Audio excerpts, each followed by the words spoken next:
안녕하세요. 저는 이제 결혼 생활을 이어간 지 10개월이 넘은 30대 후반이 된 여자입니다. 아직 짧은 결혼 생활 기간을 보냈지만 결혼 전 남편과 꽤 오랜 시간 연애를 했었는데요. 오늘 제가 들려드릴 이야기는 남편과 제가 결혼하기 전에 겪었던 아주 무서운 이야기입니다. 사연을 들어주시는 청취자 여러분들께선 혹시 세상에서 어떤 것들이 가장 무서우신가요? 귀신? 맹독을 가진 파충류? 아니면 육식동물? 저는 사람입니다. 세상에서 사람만큼 사람에게 해를 끼치는 것도 없고 나쁜 생각을 하거나 나쁜 계획을 짜는 것들도 별로 없지 않겠습니까?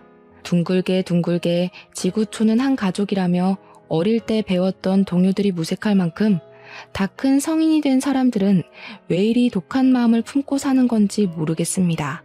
어린 시절을 떠올리면 우리 모두 순수하고 착했던 사람들이었을 텐데요. 아무튼 제가 들려드릴 이야기는 다소 충격적일 수 있으니 마음을 굳게 가져주시기 바랍니다. 저와 남편은 남편이 대학을 다닐 때 소개팅 자리에서 인연이 닿아 10년을 넘는 시간 동안 연애를 하고 결혼에 골인을 하게 되었습니다. 남편과 제가 다른 문제가 있어서 결혼을 늦게 한 건 아니고 서로 자리를 잡고 결혼을 하려고 하니 사건들이 빵빵 터지는 바람에 늦춰지고 늦춰지다 10달 전에 하게 되었네요. 남편에게는 여동생이 둘이나 있었는데 다들 연년생이기도 했고 사이는 좋지도 나쁘지도 않은 대면대면한 관계였다고 했습니다. 그 여동생들이 얼마나 기가 막힌 인간들인지 지금부터 이야기를 시작하겠습니다. 제 남편은 어린 시절부터 아주 부유한 가정에서 자랐다고 했습니다. 우리가 생각하는 일반적인 부유한 가정 말이죠. 집에 그랜드 피아노도 있고 2층 집에 살고 마당도 있어서 반려견과 뛰어놀기 딱 좋은 그런 환경 말입니다. 우리 남편에게는 부족함 없이 모든 걸 채워주신 시부모님이셨는데 남편의 어머니, 그러니까 친모가 일찍 세상을 떠나게 되었다고 했습니다. 우리 남편이 아직 어릴 때 암이라는 몹쓸 병에 걸리는 바람에 투병 생활을 꽤 힘들게 하시다가 돌아가셨는데요. 시부는 일을 하느라 바빠서 친모를 잘 챙기지 못했다고 하더라고요. 소 잃고 외양간을 고친다고 친모가 죽고 나서야 시부는 뼈저린 후회와 반성을 하게 되었고 2번의 실수는 하지 않겠다고 다짐을 했다고 합니다. 아들만큼은 제대로 챙기겠다며 각오를 다지고 아들에게 엄마의 손길이 필요하다는 것을 깨닫고는 정말 우리 남편을 위해서 재혼을 하셨다고 합니다. 연년생 여자아이들 둘을 홀로 열심히 키우고 계셨던 시모는 시부의 눈에는 정말 성품도 바르고 인내심도 많고 생각이 깊은 그런 사람이었다고 했습니다.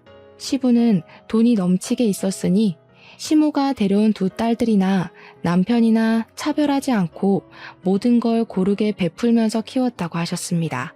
장난감을 사도 셋이 똑같이, 문제집을 사도 셋이 똑같이, 학원을 다녀도 셋이 똑같이, 전자기기나 옷을 살 때도 똑같이 하셨다고 했습니다. 다르게 했다가는 친자식과 양자식을 차별한다고 예민한 아이들끼리 싸움이 날지도 모른다고 생각하셨다고 했어요.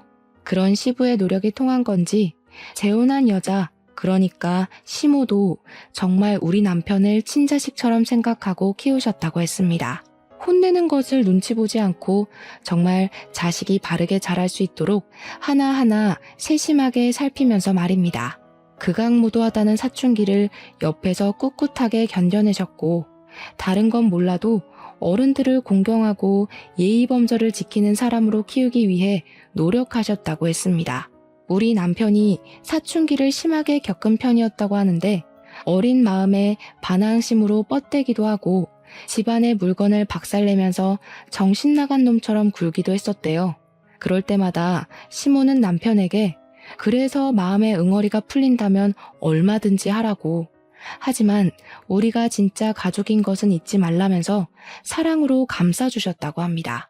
우리 남편이 이런 집구석에서 하루도 더 살고 싶지 않다면서 가출을 했는데 시모가 울면서 맨발로 우리 남편을 뒤쫓아오셨다고 해요.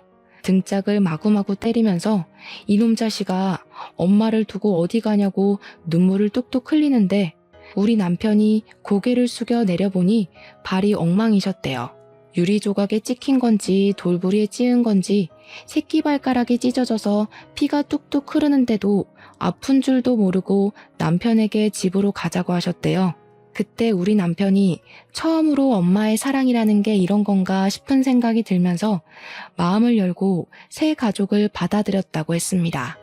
늘 자기 눈치를 보면서 혼내도 조심스럽게 대하던 새엄마였는데 등짝을 가차없이 때리는 걸 보고 안심이 되었다고 하니 남편이 정신 나간 놈인 건 맞죠 뭐. 그 뒤로 남편은 시모를 극진하게 챙기면서 둘도 없는 단짝 같은 사이가 되었고 고민도 나누고 행복도 나누는 사이가 되었다고 했습니다. 남편에게는 시모가 데려온 연년생 딸이 둘이 있다고 하지 않았겠습니까? 오늘 이야기의 주인공이자 대단한 우리 신우들 말입니다. 신우들은 갑자기 생긴 아버지도 혼란스러웠지만 오빠가 엄마랑 잘 지내는 걸 보고 질투를 엄청나게 했었다고 합니다.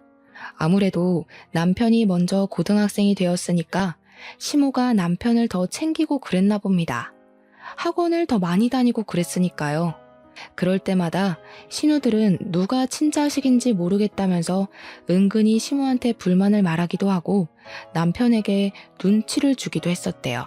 남편이 여동생들이랑도 잘 지내보려고 먼저 다가가서 맛있는 걸 먹으러 가자고 하기도 하고 선물을 사주기도 해도 냉랭하게 굴었대요. 이런 거 필요 없는데? 누가 요즘 이런 걸 쓴다고? 센스 없다! 하는 말을 면전에 뱉으면서 줘도 안 가질 거라고 돌려주고 그랬다고 하네요. 그렇게 대면대면한 사이로 청소년기를 보내게 되었는데 남편이 원래 공부를 잘하는 편이 아니었다고 하더라고요. 여동생 2명은 서로 공부를 도와주며 학업에 열정적인 학생이었고요. 성적도 상당히 우수한 편에 속했다고 하더라고요. 그걸 본 남편이 괜한 경쟁 심리가 붙어서 오기를 부리면서 공부를 시작했고 과외도 받고 학원도 다니면서 성적을 쑥쑥 올리기 시작했습니다. 제일 먼저 수능을 보게 된 남편이 수능에서 대박이 났고 서울에 있는 명문대 의대에 떡하니 합격을 하게 된 것입니다. 여동생들도 질 수 없다면서 엄청 예민하게 공부를 하기 시작했는데 막상 고등학교 3학년이 되어서는 둘 다 실수를 하게 되고 성적이 눈에 띄게 오르진 못했대요. 남편처럼 수능이 대박이 난 것도 아니라서 의대를 갈 성적까지는 미치지 못했고 첫째 신우는 약대를 가게 되었고 둘째 신우는 수의대에 진학을 하게 되었습니다. 그러니 시부도 시모도 의대에 진학을 하게 된 우리 남편에게 칭찬을 아끼지 않았고 신우들은 그게 못 견디게 싫었다고 하더라고요. 일부러 남편 들으라고 비수가 될 만한 말들을 대놓고 하기 시작하면서 남편을 못살게 굴었답니다. 오빠는 의대를 가도 여자친구 사귀기는 조금 어렵겠다. 의사면 뭐해? 몸이 왜소하고 멋진 구석이 하나도 없는데. 맞아. 오빠 코 성형수술 같은 거 할 생각은 없어? 남자는 자고로 코가 잘생겨야 돼. 실패해서 돼지코 되면 웃기긴 하겠다. 남편은 치사하게 외모로 공격을 하는 여동생들의 코를 완전히 눌러주고 싶은 생각이 들어서 의대를 다니며 그 바쁜 와중에도 운동을 시작하게 되었습니다. 당연히 시간을 많이 할애할 수 없었기 때문에 근육이 단단하게 잡힌 몸까지는 만들지 못했지만 장근육이 도드라지는 예쁜 몸매를 가지게 되었습니다. 그러니 옷을 입어서 은근히 태가 살아나도 또 의대를 다니고 있으니 짱짱한 인재 아니겠습니까? 주위에서 소개팅을 시켜주겠다는 제안이 엄청 들어왔대요. 남편은 그 뒤로 간간히 소개팅도 하고 여자친구도 사귀면서 행복한 대학 생활을 하고 있었는데 그게 신우들의 심기를 또 거스른 거지요. 배알이 꼬인 신우들이 요즘 누가 그런 소심한 근육을 가진 사람을 좋아하냐면서 운동선수들이랑 비교를 해가며 남편에게 빈정거렸대요. 여동생들이 대놓고 시비를 걸고 못살게 구니 시모는 남편에게 더 미안한 마음이 들었고 티가 나게 남편을 챙겨주며 잘해주게 된 거죠. 신우들은 엄마는 자기 마음을 모른다면서 반항하기 시작하고 집안은 악순환이 돌고 돌았다고 했습니다. 그러던 어느 날 군대도 다녀오고 의대 졸업을 앞두게 된 남편과 제가 소개팅을 하게 되었습니다. 저는 평범한 가정에서 자란 편이라고 말을 하고 다니지만 형사인 아버지를 따라서 경찰이 되는 게 꿈이었던 여자였습니다. 피나는 노력 끝에 경찰대학에 진학을 하게 되었고 저도 어디 가서 빠지는 환경은 아니었기 때문에 건너 소개로 남편을 만나게 되었던 것입니다. 소개팅 자리에서 만난 남편은 무척이나 자상한 편이었고 무엇보다 여자의 기분을 빠르게 알아채는 사람이었습니다. 한눈에 반할 정도로 잘생긴 얼굴은 아니었지만 어디 데리고 다니기 쪽팔린 얼굴은 아니었고 평범한 외형을 가지고 있었습니다. 제가 외모를 그렇게 따지는 편은 아니었거든요. 제 취미가 영화 감상이었는데 남편도 틈이 나면 영화를 꼭 보러 다니더라고요. 서로 관심사나 취미 같은 게 잘 맞는 편이라 연애를 시작하게 되었는데 그때가 남편이 의사고시를 봐야 하는 시기와 딱 맞물렸습니다. 의사고시 합격을 해야 면허가 나왔기 때문에 남편은 공부에 집중을 했어요. 흉부외과에 가고 싶다는 목표가 뚜렷한 사람이었거든요.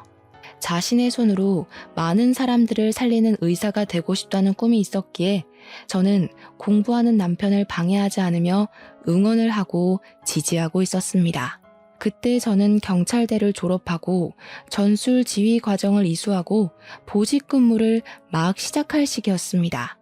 그래서 저도 새로운 환경에 적응을 해야 하는 시점이라 무척이나 바쁘게 하루를 보내고 있었는데 남편 집이 마당이 딸린 집이었다고 하지 않았겠습니까? 남편에게는 청소년기 시절부터 키웠던 아주 오래된 반려견이 한 마리 있었는데 자식들이 전부 바쁘니까 시모가 맡아서 키우고 있었던 반려견이었습니다. 정말 똑똑하고 사람을 좋아하고 말도 잘 듣는 반려견이라서 저도 몇 번 본 적이 있었는데 정이 가는 그런 놈이었습니다. 남편이 10년을 키운 반려견이라 그런지 몸에 좋다는 사료부터 시작해서 미용도 꼼꼼하게 해주며 키우고 있었습니다. 나이가 있는 것 치고는 잘 뛰어놀고 건강도 괜찮아서 오래오래 함께 살 것이라고 생각했던 반려견이었습니다. 둘째 신우가 수의대에 진학을 하게 되면서 반려견의 건강도 잘 챙기게 되니 사실 걱정할 게 전혀 없는 상태이기도 했습니다. 남편이 의사고시를 볼 시점에 이미 둘째 신우는 수의사로 동물병원에 취직을 해서 일을 하면서 돈을 벌고 있었습니다. 남편은 반려견의 건강검진을 받기 위해서 둘째 신우가 일을 하는 동물병원으로 가게 되었는데 이것저것 둘째 신우가 검사를 하더니 심각한 표정을 짓더랍니다. 반려견에서 심장 사상충이 발견이 되었다면서 이미 꽤 진행이 된 상태였다고 오래 살기는 힘들 것 같다면서 마음의 준비를 했다는 겁니다. 그러기엔 아픈 기색이 전혀 없었던 터라 남편은 무척이나 멘탈이 흔들리게 되었고 둘째 신우에게 어떻게 치료를 하면 되냐고 물어보았대요. 일단 심장 사상충 약을 쓰긴 써야 하는데 이미 진행이 많이 되어서 어찌 될지는 모르겠다고 매일 약을 먹이라고 치료제를 처방해줬다고 합니다. 그런데 정말 아픈 게 맞았는지 약을 쓰는데도 점점 기력을 잃어가던 반려견이 글쎄 동물병원에 입원을 하게 되었습니다. 저랑 남편이 번갈아 가며 병원에 찾아도 가고 좋다는 수액도 일부러 맞추고 그랬는데도 증상이 심해지고 제대로 숨도 쉬지 못하더라고요. 서서히 눈을 감더니 결국 남편 의사고시 전전날에 반려견이 무지개 다리를 건너게 되었습니다. 시험에 집중을 하지 못한 남편은 결국 시험을 망치게 되었고 의사고시를 재수하게 되어버렸습니다. 늘 성적이 괜찮고 실습도 잘해서 탁과에서도 탐을 내던 인재였는데 의사고시를 재수하게 되니 주변 사람들이 이상하게 생각했습니다. 남편은 반려견이 무지개 다리를 건넜다는 충격과 더불어 시험까지 떨어지게 되면서 완전히 폐인처럼 지내기 시작했고 자괴감에 빠지게 되었습니다. 저는 그런 남편이 다시 한번 일어설 수 있도록 꾸준히 멘탈 케어를 해줬고 용기를 줬습니다. 남편은 다시 공부를 시작하게 되었죠. 하지만 남편의 가슴 한편에는 늘 그 반려견이 함께 있었습니다. 신우들이 같이 살기 시작한 이후에 데리고 왔던 반려견이었으니까 신우들도 10년 이상을 같이 살았던 반려견이었는데요. 거기다가 둘째 신우는 수의사로 일을 하고 있었으니까 반려견이 얼마나 소중한 존재인지 충분히 인지를 하고 사는 사람이었거든요. 그런데도 불구하고 개 장례를 치러주는데 코빼기도 비치지 않더라고요. 몇 번 본 저도 참석을 했는데 말입니다. 첫째 신우는 바빠 죽겠는데 굳이 그런 것까지 해가면서 유난스럽게 굴어야 하냐고 시모에게 자기는 부르지 말라고 했다는 거예요. 글쎄. 반려견에게 가장 큰 애정을 쏟아부었던 시모와 남편만 눈을 꼭 감고 미동도 없이 누워있는 반려견을 화장하면서 엉엉 울더라고요. 물론 저도 눈물이 찔끔 나오긴 했습니다. 그 맛없는 약을 먹고 병원에 입원해 치료를 받으면서도 한 번을 짖지 않던 순한 멍멍이였거든요. 저도 몇 번 안 봤지만 눈물이 찔끔 날 정도로 마음이 아팠는데 신우들은 어찌 그리 차갑게 대할 수 있는지 진짜 사이코패스가 따로 없다고 생각했습니다. 저희는 화장을 해서 뼈가루가 된 반려견의 유해를 집 마당에 잘 묻어주고 반려견이 평소에 좋아하던 개껌도 놓아주었습니다. 남편과 연애를 한 지도 시간이 꽤 흘렀고 남편은 그 다음 해에 치러진 의사고시에서 우수한 성적을 내면서 당당하게 의사 면허를 취득하게 되었습니다. 본격적으로 흉부외과를 선택한 남편은 일이 바빠 잠을 잘 시간이 부족할 정도로 공부를 하며 의료 기술을 익혀나가기 시작했습니다. 저도 경찰서에 발령을 받아 근무를 하게 되면서 각종 범죄 신고에 출동을 하느라 하루가 어떻게 흘러가는지도 모르게 지냈습니다. 남편과 다 죽어가는 몰골로 다크서클을 턱 밑까지 끌어내리고 데이트를 하는 도중에도 서로의 직장에서 연락이 오면 뛰쳐나가야 했습니다. 영화 한 편을 제대로 볼 수 없을 정도로 바빴으니까 상상이나 되십니까? 그러던 도중에 집안이 조용하다고 우울해하는 시모를 위해서 남편은 새 강아지를 입양하기로 결심을 했습니다. 시모와 함께 유기견 센터에 가서 시모가 제일 눈이 가는 강아지를 입양해 왔다고 했습니다. 저는 남편을 칭찬해 주었죠. 유기견이라 그런지 사람에게 받은 상처가 있었던 강아지는 낯가림이 아주 심해서 으르렁거림이 많았는데 특히 신우들에게 유독 으르렁거렸다고 했습니다. 솔직히 제가 제3자의 눈으로 봐도 싹수가 없어서 정이 가지 않던 신우들인데 낯가림 심한 강아지는 더할 수도 있겠다 싶었습니다. 저는 은근히 강아지가 신우들을 좀 괴롭히고 물기도 했으면 좋겠다고 생각할 정도였으니까요. 남편은 반려견을 정말 좋아해서 틈이 나면 같이 산책도 나가고 정을 붙이게 하려고 놀아주기도 하고 하면서 지냈는데 정말로 사건이 일어나게 된 것입니다. 수의사임에도 불구하고 집에서 키우던 반려견에게 매몰차게 굴고 정을 주지 않았던 둘째 신우를 반려견이 확 물어버린 겁니다. 다리를 반려견이 아주 심하게 물어뜯는 바람에 살이 찢어져 나가면서 응급실에 실려가게 되었습니다. 둘째 신우는 아파 죽겠다면서 난리를 쳤고 급하게 응급실에서 다리를 봉합하는 수술을 받게 되었습니다. 부분 마취가 필요해서 주사를 맞는데 마취약이 들어가고 있는 와중에도 둘째 신우는 그 개를 당장 갖다 버리라면서 난리를 치더라고요. 아니, 수의사씩이나 되어서는 반려견의 행동도 확인하지 않고 보살피지도 않는 주제에 파양을 하라는 말이 나오는지 남편은 어이없어 했습니다. 시모는 둘째 신우의 난리통에 입양을 한 개를 어떻게 파양을 시키겠냐고 차라리 분가를 하라는 소리를 했다고 하더라고요. 너희 나이도 생각해보면 30을 넘겼는데 언제까지 집에서 엄마가 해주는 밥 먹으면서 살 거니? 직장도 다니겠다. 독립을 하는 게 좋겠어. 너희가 일하느라 바쁘다고 엄마한테 신경도 안 쓸 때 유일하게 엄마를 반겨주는 반려견이야. 그러니 신우들이 전부 반발을 하면서 지금 개 한 마리 때문에 딸들을 버리는 거냐고 엄마는 오빠만 좋아한다면서 의견을 굽히지 않았대요. 시모는 남편은 어차피 결혼을 시키면 그만이라고 오래 연애를 한 여자친구도 있는데 금방 독립해서 나가지 않겠냐고 했대요. 신우들은 만나는 남자도 없는데 언제까지 본가에 틀어박힐 거냐고, 독립해서 살아봐야 부모의 소중함도 알게 되는 것 아니겠냐고요. 시부는 시모의 말이라면 껌뻑 죽는 분이셨기 때문에 시모의 강경한 태도에 숟가락을 얹으셨고요. 결국 신우들은 타이로 독립을 하게 되었고, 신우들은 끝까지 시모에게 너무하다는 말을 하면서 투룸 빌라를 얻었다고 하더라고요. 집을 나가고 하니까 그제야 시모의 마음도 조금 불편하고 미안했는지 가끔 반려견 진료를 보러 둘째 신우네 동물병원을 찾아갔다고 하더라고요. 그런데 둘째 신우가 자기 다리에 흉지게 만든 원흉이 찾아왔다면서 그렇게 성의 없이 진료를 받다고 하더군요.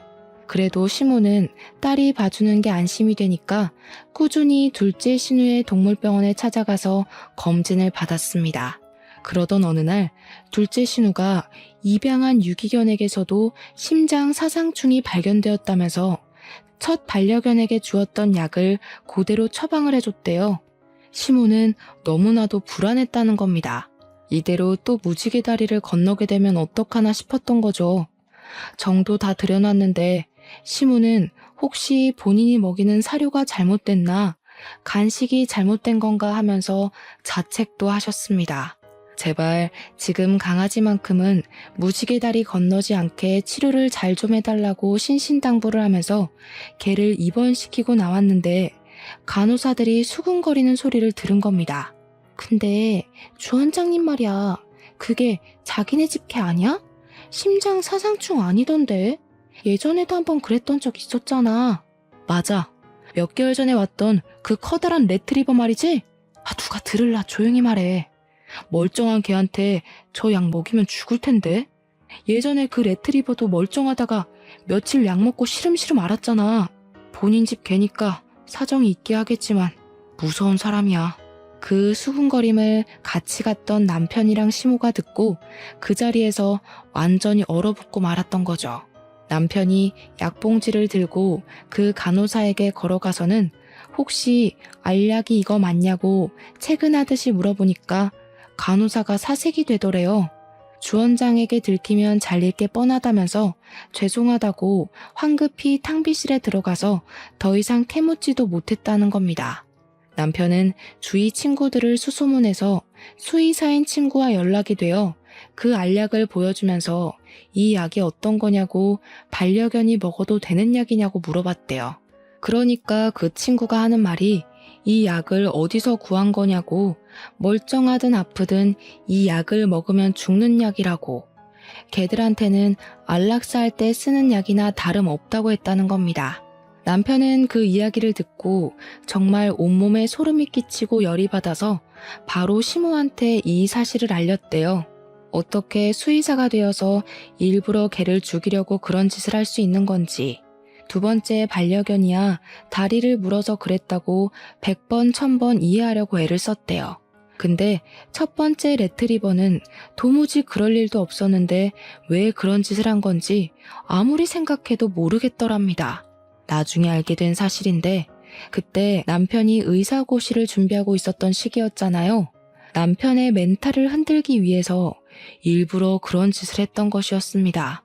한마디로 남편이 의사고시에 실패를 하길 바라면서 꾸민 짓이었다는 거예요, 글쎄. 이번에는 다리를 물기도 했고 자기가 독립을 하게 된 이유가 입양한 유기견 때문이라고 생각을 해서 개만 없으면 본가에 들어올 수 있을 거라 생각하고 저지른 일이었습니다. 정말 누가 봐도 사이코패스 아닌가요? 이 모든 사실이 밝혀지게 되면서 집안은 당연히 난리가 났고 시모가 자기 딸임에도 불구하고 소름이 끼친다면서 앞으로 얼굴도 보지 말자고 선언을 한 겁니다. 신우들은 어떻게 자기 배로 품어 낳은 딸을 이렇게 내칠 수가 있냐고 울고불고 시모한테 매달렸지만 시모는 아주 강경했습니다. 선을 넘어도 너무 심하게 넘은 행동이다 보니까 시부도 당연히 두 딸들의 편을 들어주지 않았고 남편은 신우들을 향해 욕설을 뱉었죠. 이런 애매한 상황에서 저랑 남편의 나이가 홍기를 넘어서기도 했고 결혼을 해야 할 것 같은 느낌이 강하게 들기도 했습니다. 정말 오랜 시간 연애를 해왔기도 했고 보통 의사나 경찰이나 일찌감치 가정을 꾸리는 경우가 많은데 저희는 역순으로 가고 있었으니까요. 양가에서도 연애를 하는 걸 알고 있었고 서로 부모님도 다 만나 뵙고 자주 연락도 하고 지냈으니까 슬슬 결혼 준비를 하자고 했습니다. 결혼 이야기가 나오자마자 어떻게 알았는지 신우들이 저한테 들러붙어서 가족끼리 서로 얼굴 붉히고 살면 불편하지 않겠냐고 화목한 가정을 꿈꾸지 않냐고 하더라고요. 저한테 자기들이 시부모랑 화해할 수 있도록 화해의 장을 만들어 보라고 당당하게 요구를 하더라고요. 아니, 그런 짓을 해놓고 뻔뻔하게 구는 게 웃기잖아요. 저는 글쎄 그게 제 마음대로 되겠냐고 하면서 신우들을 피했습니다. 하루는 제가 신우들의 등살에 떠밀려서 화해의 장을 만들어 보겠다고 시모한테 제가 아가씨들 반찬을 좀 전달해 주겠다고 했습니다.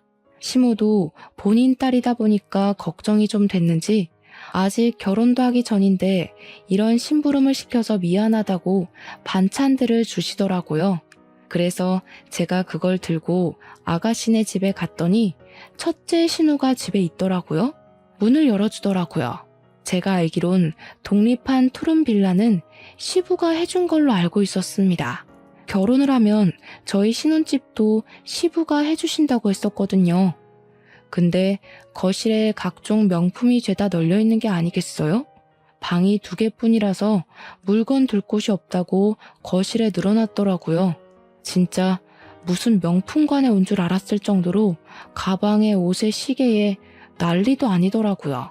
정말 여자라면 누구라도 눈이 돌아갈 것 같은 브랜드의 물건들이 거실에 쫙 펼쳐져 있었습니다. 제가 입을 떡 벌리고 구경을 하니까 저한테 여자라서 그런지 명품 좋아하는 건 똑같다고 하면서 이건 얼마고 이건 한정판이고 난리가 났더라고요. 근데 제가 알기로는 첫째 신우도 그렇고 둘째 신우도 그렇고 저렇게 사치를 즐길 정도로 벌이가 좋은 건 아닌 것으로 알고 있었습니다. 둘째 신우가 일하는 동물병원은 본인 병원이 아니라 페이닥터로 일을 하고 있었던 것이고 첫째 신우도 약사이긴 하지만 일을 그만둔 상태였거든요. 집을 유지하는 것도 한두 푼 드는 게 아닐 텐데 이래저래 돈 쓰는 걸 생각하면 시부가 돈을 지원해주고 있구나 하는 생각이 절로 들더라고요. 절대로 저 명품들을 제값 주고 사서 쓸 수 있을 만큼의 돈을 벌진 못했습니다. 반찬 잘 전달해주고 시댁으로 돌아와서 시모에게 이야기를 하다가 집에 명품이 너무 많아서 놀랬다고 하니 시모가 기겁을 하더라고요. 아직도 그 명품 모으느라 빚지면서 산다니? 그 정신 나간 계집애들 같으니라고. 도대체 어쩌다 저렇게 컸는지 내가 속이 상해 죽겠어. 시모의 이야기를 들어보니까 예전부터 신우들의 사치벽이 장난 아니었다고 하더라고요. 그래서 빚을 갚아준 적도 여러 번 있었고 시부가 마지막으로 빚을 갚아줄 때 용돈도 다 끊었고 지금도 용돈 한 푼 안 준다고 했습니다. 돈을 주면 명품을 사느라고 돈을 다 써서 밑 빠진 독에 물 붓는 거나 다름없다고 하는데 저는 뭐 할 말이 없어서 입을 꾹 다물었죠. 그럼 그 명품들은 다 어디서 얻어온 걸까 싶어서 궁금하긴 했습니다. 아무튼 저랑 남편의 결혼 준비는 착착 이루어지게 되었고 상견례를 하게 됐는데 시부모의 요청으로 일부러 신우들은 부르지 않고 진행을 했습니다. 하지만 신우들이 그걸 또 어찌 알았는지 저를 불러다가 어떻게 자기들을 빼고 상견례를 할 수 있냐며 핀잔을 주더라고요. 본론은 그게 아니었는지 한참을 구시렁하다가 자기들은 예단으로 뭐 해줄 거냐고 이번에 새로 나온 신상백을 사달라고 하더라고요. 어떤 모델인가 하고 보니까 무려 800만 원짜리 가방을 2개나 해달라는 게 아니겠습니까? 제가 정신 나갔겠습니까? 신우들, 공무원 월급이라는 게 뻔하지 않나요? 제가 무슨 돈이 있어서 이런 비싼 가방을 2개나 사서 선물을 해드려요.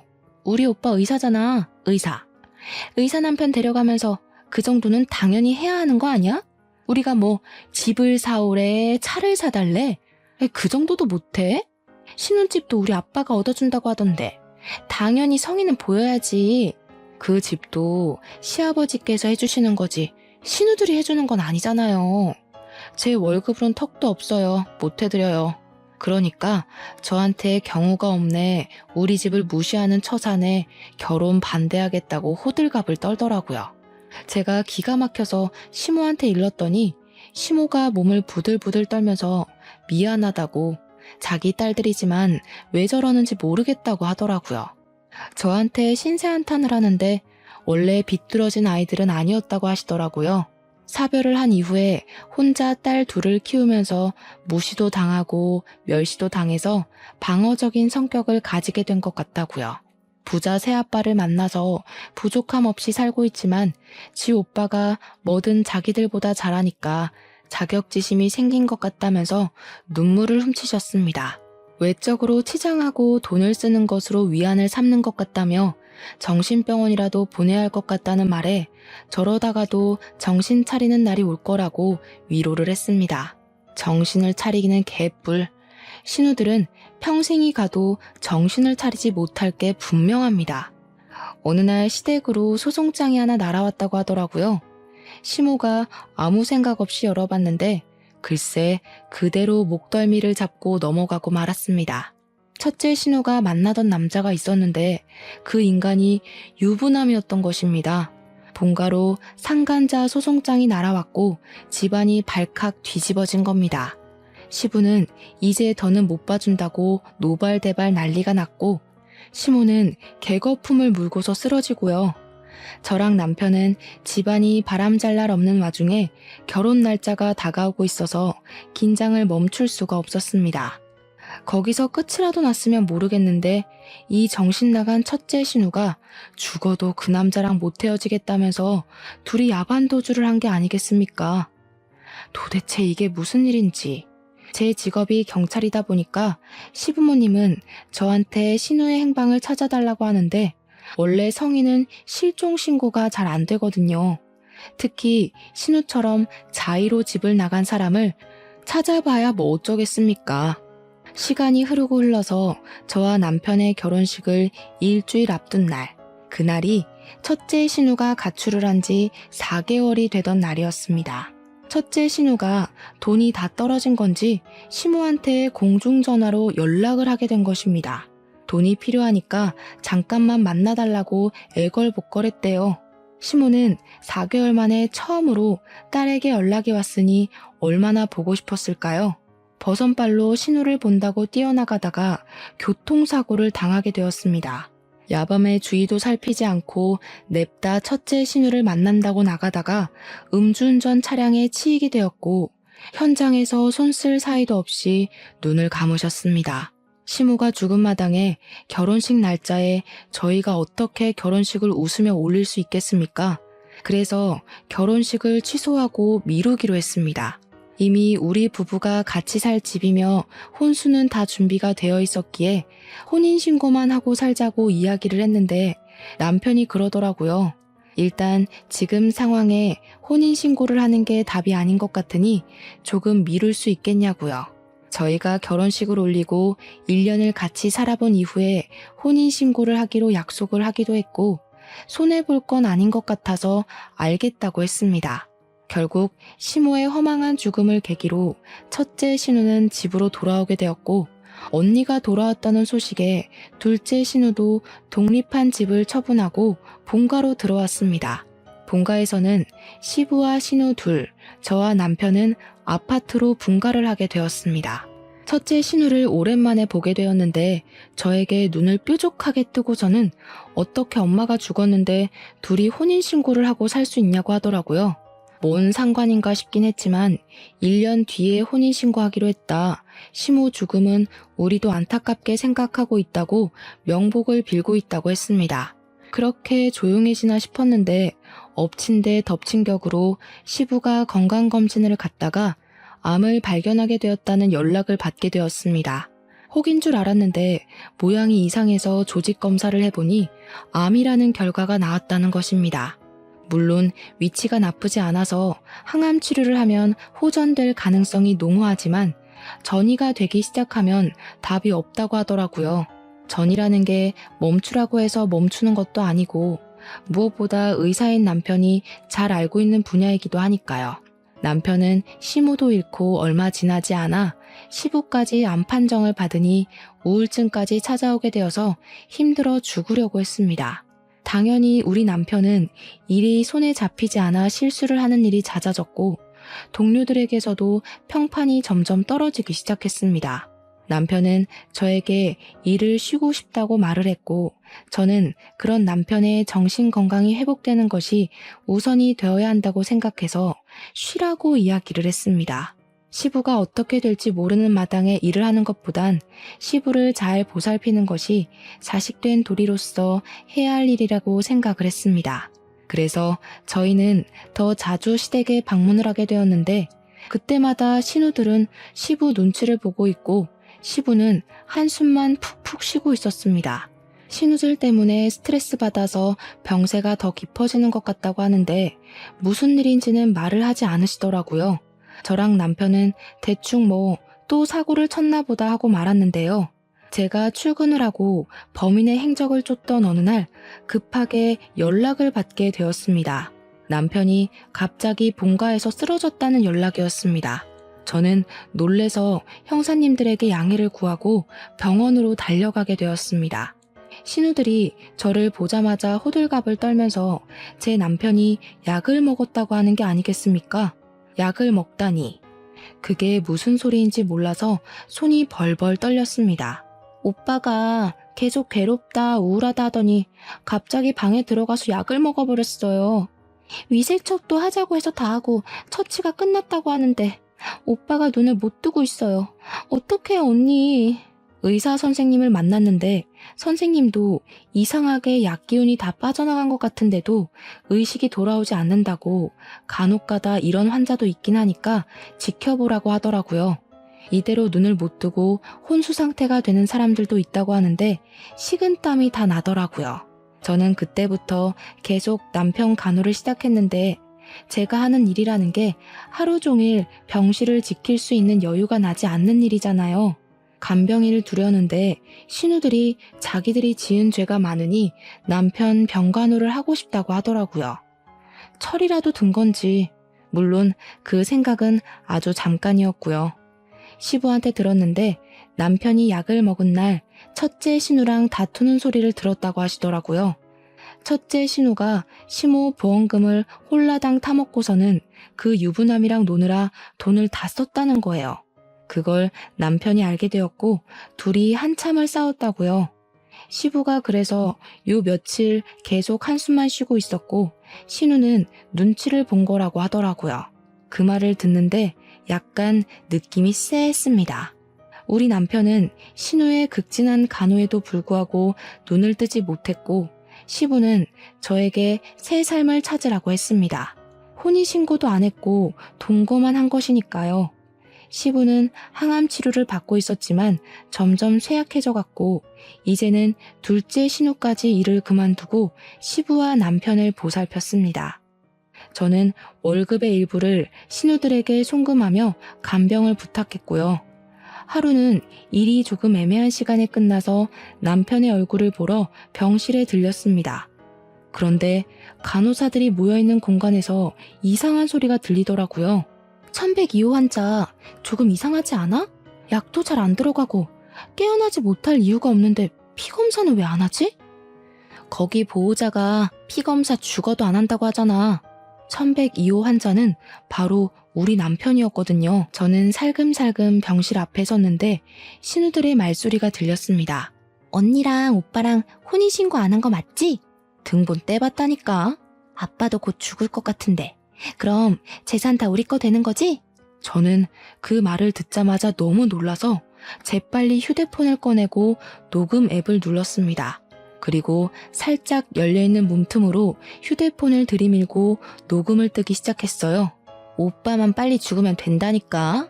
아씨, 나 동물병원에서 이제 마취제도 더 못 가지고 나와. 우리 원장이 알아서 나 잘렸잖아. 새 병원 취직하라니까. 소문나서 취직도 못하게 생겼어. 내가 차려야 될 것 같은데. 돈이 어디 있어서 동물병원을 차려. 언니 약 사면서 약 하나 못 구해? 나도 약 빼돌리다가 잡혀서 면허 취소된 거 몰라? 오빠 빨리 죽이려면 약이 더 필요한데. 그럼 약을 더 구할 방법이 없나? 내가 친구한테 부탁을 해두긴 했어. 우리 집 개가 너무 힘들어해서 안락사 해야 할 것 같은데 약 좀 구해달라고. 준대? 된대? 아니, 안 된다고 하는데 아빠랑 오빠가 투병 중이라서 병원에서 하고 싶다고 졸랐지 뭐. 한 일주일만 기다려보라던데? 안락사 약이면 위험한 거 아니야? 부검하자 그럼 어떡해. 피검사도 거절하고 있는데 부검이 안 한다고 하면 장땡이지. 혼인신고 안 한 게 신의 한 수다. 어쩌다가 그렇게 빚을 지게 된 건지 진짜. 한 방에 갚을 수 있는 기회가 생겨서 다행이지. 아니었으면 우리 새우잡이 배라도 탔어야 했을걸. 신우 둘이 낄낄거리면서 웃는데 저는 손이 벌벌 떨려서 휴대폰을 놓칠 뻔했습니다. 그 길로 바로 아버지에게 달려가서 녹음 파일을 들려드렸고 우리 아버지는 범죄라면서 바로 형사들을 데리고 병원으로 가겠다고 하셨습니다. 저는 정확한 증거가 더 필요하다 생각하여 다음날 병원으로 가 신우들 몰래 간호사에게 피검사를 부탁했습니다. 피검사 결과 사람 몸에서 검출될 수 없는 약물들이 나왔고 아빠는 바로 체포영장을 들고 병원에 찾아왔습니다. 병원에서는 신우들과 남편을 격리시켰고 남편에게는 해독제가 투여되었습니다. 신우들은 경찰에 체포가 되었고 끝까지 부정을 했지만 범죄의 증거가 명확하였기에 법의 심판을 받게 되었습니다. 약물에 중독되었던 남편은 꼬박 3주간의 치료 끝에 눈을 뜨게 되었고 시부는 남편이 깨어났다는 소식에 기뻐하시며 항암 치료에 매진하겠다고 하셨습니다. 남편은 그 이후로 2개월이 더 지난 뒤 퇴원을 하게 되었습니다. 그 뒤로 저희는 더 미루지 않고 혼인신고를 하게 되었고 시누이들의 재판에 증인으로 서서 모든 것을 거침없이 진술했습니다. 처음 사고가 났을 때도 남편의 자의가 아니라 신우들이 약물에 취하게 만들었던 것이었습니다. 신우 둘은 각각 징역 10년, 7년형을 받았습니다. 지금은 완벽하게 회복을 하여 다시 의사로서 일을 시작한 남편과 제가 시부의 항암 치료를 돌보며 살고 있는 중입니다. 우리 시부도 힘을 낸다고 했으니 좋은 결과가 있길 바라면서 앞으로 더 극악무도한 범죄자들을 확실하게 처리하는 경찰이 되겠습니다. 이 사연을 들어주신 청취자 여러분 곁에 저런 범죄자가 활보하지 않도록 노력하겠습니다.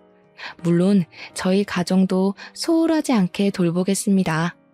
제 이야기 재밌게 들어주셨다면 더할 나위 없이 기쁠 것 같습니다. 감사합니다.